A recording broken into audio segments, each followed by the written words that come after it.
Kabayan, kumusta? Anong balita sa inyo? Sa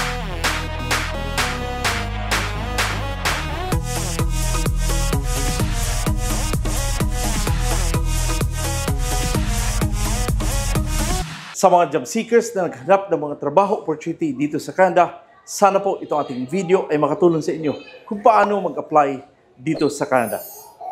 So yun guys, ito ating pag-usapan ngayon ay ito ngang legit agency sa Pilipinas. Sila po ay nag-hire ng mga trabahador na papunta ng Canada. At sana po isa po kayo ng mga job seekers na itong ating vlog ay makapagbigay man lang sa inyo ng idea kung paano ba mag-apply, saan kayo pwede mag-apply. At ito po ay walang placement fee at walang sinasabing age limit. No? So again, sinasabi sa inyo na sa pag-apply ng mga trabaho opportunity dito sa Canada, ayusin ang inyong mga resume. Yan ang inyong number one sa mga baguhan lang na nangarap magpunta ng Canada. Number one na ayusin nyo ang inyong resume. Bakit po ba? Dahil dyan sa resume pa lang, importante na kayo ay maganda, maayos ang inyong mga resume at mag-research kayo kung paano ba magawa ng Canadian format na resume. Kahit kayo ay mag-apply ng mga trabaho, dito nga galing sa Pilipinas ng mga agency, importante na ang inyong resume ay naka-Canadian format. Dahil dito nga sa Canada, wala pong picture, wala po kayong biodata, no? Yung inyong edad, wala ditong age discrimination, walang height discrimination. Napakarami pong nagtatanong dito nga sa ating channel na sinasabi, Kuya Noy, dito po ba sa Canada ay meron pong age limit? Wala pong age limit. Dahil ang age limit po ay depende na po yan sa agency or sa employer kung kayo ba ay tanggapin o hindi. Kahit na kayo ay mga 50, depende po sa employer kung sila po itatanggap ng mga edad 50, subalit wala pong age limit dito. Dahil nga sa sinasabi sa inyo, kung kayo man ay mayroon pa kayong capacity na magtrabaho, kayo man ay may mga capacity na kaya nyo mga tasks sa trabaho, wala pong dalawang isip po yan na kayo nga ay matanggap sa mga trabaho dito. Subalit dahil sa dami ng mga nag-a-apply ng mga trabaho dito sa Canada, talaga naman sinasabi sa inyo, kailangan ang inyong mga qualification ay napakataas. Dahil hindi lang kapwa natin Pilipino ang nag-a-apply dito, kundi halos lahat ng lahi gusto pupunta ng Canada. From India, from Taiwan, mga Chinese, Filipino, ano pang mga lahi gusto pupunta ng Canada. No? Kaya nga tinuturo ko sa inyo, dito sa ating channel, tinuturo ko sa inyo, ano ba ang gawin nyo upang kayo ay mag-apply ng trabaho. Kaya nga ayusin nyo. Napakaraming trabaho, sinasabi niyo ko sa inyo, napakaraming trabaho. Ang problema, ang inyong mga resume ay hindi tugma doon sa hinahanap ni employer or sa mga agency. Kaya nga sinasabi sa inyo na kung kayo man ay mag-apply ng mga trabaho dito, ayusin naman ninyo para kayo ay makakwalify ng mga trabaho dito. Kasi ang kahit pa sabihin natin, yung ating mga kabayan dyan sa Middle East na gusto silang mag-cross country sa Canada, ang problema sa kanila dyan ay yung kanilang resume. Hindi nga sila nagsusulat sa kanilang mga ginagawa. Ang sinasabi lang nila, Kuya Noy, ako po ay isang truck driver. Anong ginagawa mo bilang isang truck driver? Hindi nag-i-explain. Kaya nga sinasabi sa inyo, sa inyong job description, i-explain ninyo isa-isa anong mga ginagawa nyo. Yung ating mga kabayan ng mga caregiver, ano bang mga certificate ninyo? Isulat nyo ang inyong mga certificate sa inyong educational. Ano bang mga training nyo? Isulat nyo lahat. Dahil napakalaking bagay yan kung kayo nga ay magsulat. Kasi kung hindi na kayo magsulat, hindi kayo panghulaan ng mga employer, ang mga agency dito sa Canada. Di ba? So, but again, sana po ay makatulong yan sa inyo. And again, ito pong ating pag-usapan ngayon ay ito pong agency sa Pilipinas. Sila po ay nag-hire ng mga trabahador papunta ng Canada. At ito po ay 15 katrabahador ang kinakailangan dito. At ito po ay papunta ng Newfoundland and Labrador. Halika, puntahan natin sa kanilang website. So yun guys, ito pong nag-hire ng industrial glazer. Ito po ang First Dynamic Personal Resources Incorporated at ito po ay papunta sa Newfoundland and Labrador na trabaho at 15 katrabahador dito at ito po ay matatapos sa August 9. So ang ibig sabihin yan ay mayroon pa kayong time upang kayo ay magsulat, mayroon kayong time para ma-review ninyo inyong resume kung kayo man ay mag-apply ng trabaho dito. So but again, ano ba ang kanilang job description dito? So, sinasabi ko sa inyo na dito sa description, importante na detalyado upang kayo ay matanggap ng mga trabaho dito sa Canada. Kung ano man itong mga job description na ito, kopyahin nyo at ilagay sa inyong resume. Dagdagan nyo na lang ng konti kung ano pa ang mga ginagawa nyo. Okay? Napakalaking factor yan sa inyo. Napakalaking bagay yan sa inyo.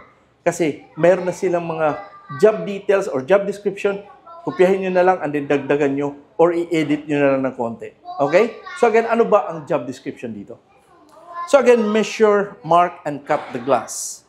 Assemble and install fabricated glass mirrors and glass products. Repair glass doors and other glass structures. Install doors, window, and other hardware. Assemble, erect, and dismantle scaffolding, rigging, and chiseling equipment. Read and interpret blueprints, maps, drawing, and specification. So again, sinasabi ko sa inyo na kung ano pa ang inyong mga ginagawa bilang isang industrial glazer, sulat nyo lahat dahil napakalaking bagay po yan na kayo ay magsulat upang kayo nga ay makakuha ng trabaho nito. Dahil silang katrabador ang kinakailangan. Subalit, ano ba ang qualification dito? Ang qualification dito, ito po ay may minimum of 5 years work experience is required. Candidate must be a bachelor's college degree holder and other or similar field. And again, have a good communication skills and present yourself professionally. Ano bang mga additional information dito? Ito po ay on scaffolding or swing stages. And again, ito po ay walang placement fee na agency. Ito po ang First Dynamic. So, napakalaking bagay na sinasabi ko sa inyo na mag-apply kayo ng trabaho dito. Kung ano man ang inyong mga job description, sulat nyo lahat. Kahit anong trabaho na inyong experience, isulat nyo lahat. Dahil napakalaking advantage yun. Napakalaking bagay yan kung kayo ay nagsulat, kayo ay magsulat, upang kayo nga ay makakuha ng mga trabaho opportunity dito sa Canada. So again, sinasabi sa inyo, marami po akong mga videos dito sa ating YouTube channel. Sana po ay mapanood ninyo. Panoorin nyo buo dahil andito po ang lahat ng detalye ng mga ano bang trabaho, ano bang agency, ano bang company yan. Saan ba ito makikita? Pwede nyo i-google. Kung kayo man ay talagang nagduda kayo sa mga First Dynamic, subukan nyo puntahan sa PUEA. Pumunta kayo sa DMW. Dahil ito po sila ay nakalista doon at ito po sila ay merong mga lisensya ng PUEA. So, napalaking bagay. Kaya nga sinasabi sa inyo na masanay kayong magbasa, masanay kayong mag-research. Dahil dito sa Canada, importante po na kayo ay mag-research, kayo ay magbasa, kung kayo man ay mag-apply ng mga trabaho dito. So, napakagandang opportunity, guys. Alam nyo, sinasabi sa inyo, napakaganda dito sa Canada. At ako, I've been in Canada for 19 years. Talagang wala akong masamang masabi. Puro maganda. Puro maganda. Wala pong bad vibes dito. Maganda ang aking experience. Subalit nasa inyo po yan. Kung ano ba ang inyong mga experience na pupuntahan, kayo ba ay gusto nyong pumunta sa maganda o kayo pumunta sa hindi maganda. Nasa inyo po yan. Dahil ako ang pinili ko na sa maganda. Ako ay I try my best na maging the best para at least wala akong pagsisihan. So, nasa sa inyo din yan. Dahil nga, sinasabi sa inyo, nandito na sa Canada, ang daming trabaho. Hindi ka lang mamili, maraming trabaho.